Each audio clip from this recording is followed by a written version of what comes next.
So this is the largest and strongest bone of the foot, and it is situated below the talus, and it also extends beyond the talus.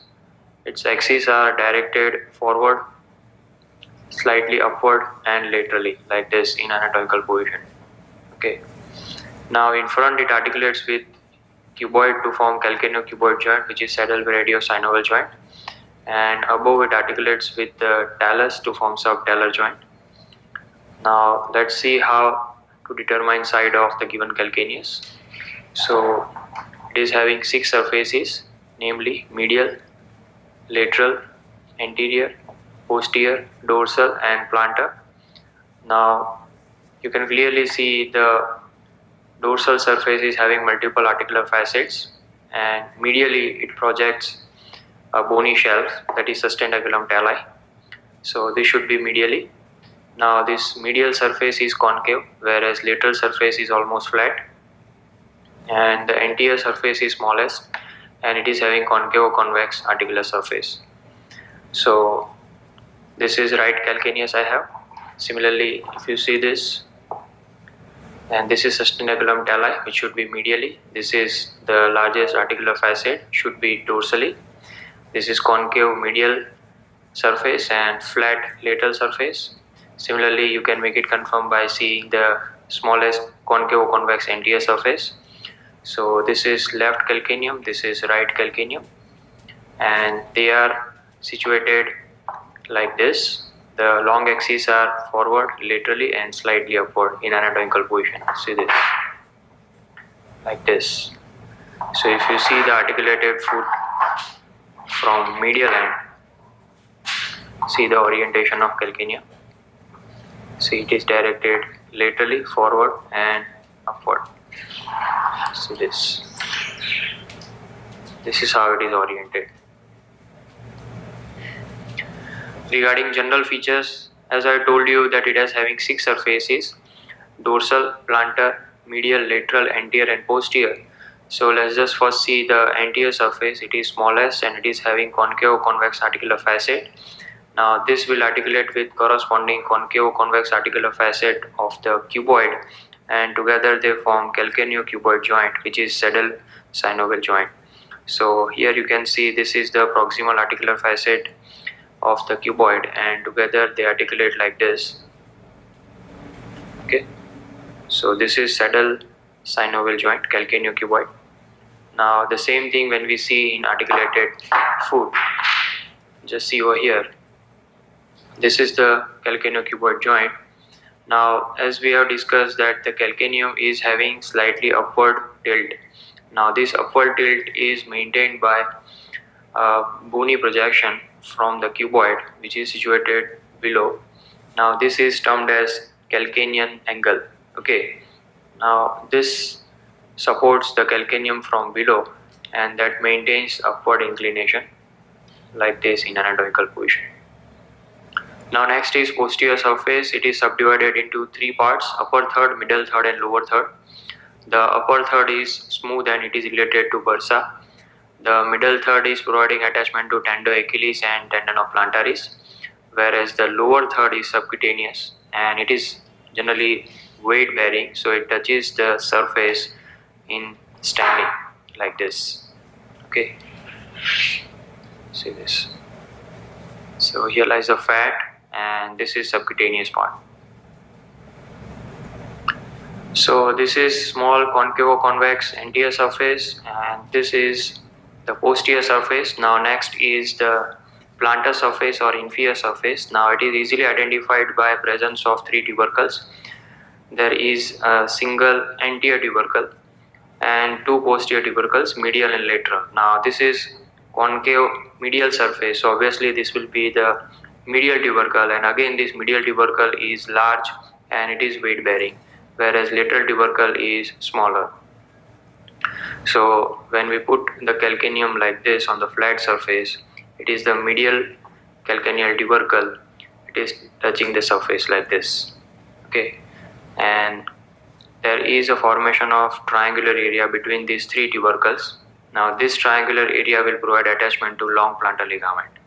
Now there is another groove in front of this small anterior tubercle. Over here you can see. Now this will provide attachment to short plantar ligament.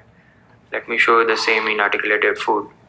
So over here you can see this is large medial calcaneal tubercle, this is smaller lateral calcaneal tubercle, this is anterior tubercle. So this is a triangular area providing attachment to long plantar ligament, and in front of the anterior tubercle you can clearly see the groove. See over here. Now this groove will provide attachment to short plantar ligament. Now next is dorsal surface or superior surface. Again it is subdivided into posterior third, middle third and anterior third. The posterior third is non-articular, and if you see it from side, over here along the posterior surface, as we have discussed, this middle third provides attachment to tendo Achilles like this. So here lies the bursa, and over here this is the posterior third of dorsal surface, and this is related to fibrofatty tissue which separates bone from this tendon, okay, like this. So this posterior third is non-articular and is related to the fibrofatty tissue. Now next is middle third. It is articular and it is having large oval articular surface. Now this will articulate with corresponding articular facet under the body of the talus, you can see over here, and these two together will form subtalar joint. See this. So here is a formation of subtalar joint. Now same thing you can appreciate in articulated foot. So over here this is dorsal surface, posterior one third non-articular, and in middle third you can see formation of subtalar joint. See this. Okay. Now in front is the anterior third of dorsal surface. Again it is subdivided into articular and non-articular areas. The articular area is having anterior and middle articular facet of talus, and that will articulate with corresponding articular facet along the undersurface of head of the talus. You can see over here and here. These two articular facets will articulate with corresponding articular facet along the anterior third of dorsal surface of calcaneum. Okay, and along with the navicular bone and spring ligament, these together will form talocalcaneal navicular joint. Okay, so anterior third is having medial articular and lateral non-articular areas. Now this lateral non-articular area is further subdivided into medial narrow and lateral wide area. This medial narrow area is depressed, and this is termed as sulcus calcanei. Now if we join the talus like this, and if you see it from laterally, you can appreciate that depressed area, sulcus calcanei, and that is having a corresponding depressed area underneath the neck of the talus, that is sulcus talli.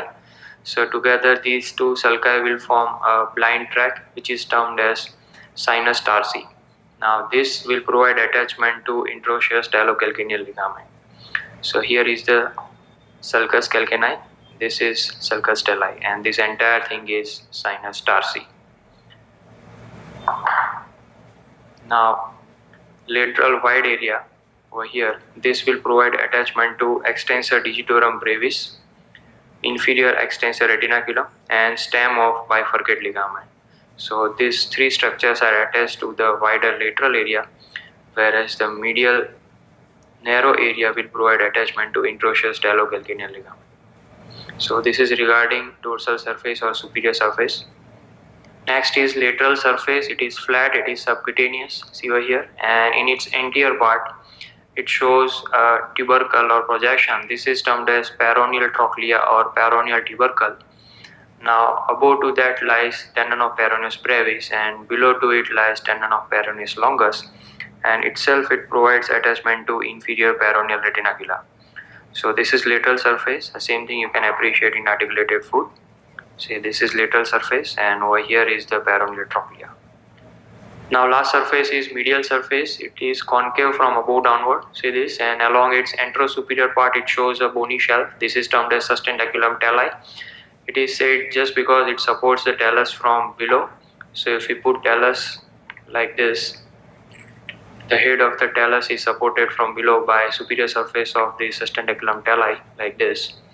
And as we have discussed, along its superior surface it bears two articular facets which will articulate with corresponding articular facets along the undersurface of the head. Okay, and they form part of talocalcaneum navicular joint. Now, under surface of this sustainaculum tali shows a groove. See this, and this groove lodges tendon of flexor hallucis longus. Now, along the medial surface of this sustainaculum tali, it provides attachment to four structures, namely spring ligament, superficial fibers of deltoid ligament, a slip of tendon of tibialis posterior, and medial talocalcaneal ligament. Okay. Now, medial to that structures, over here lies tendon of flexor digitorum longus. So these many structures are related to the sustainaculum tali. Now, the rest of the surface is concave, and over here somewhere will be attachment of the flexor retinaculum between tibia and the medial calcaneal tubercle, and between the bones and flexor retinaculum there forms tarsal tunnel. So almost all the structures entering into the sole will have to pass through this, so as it is concave.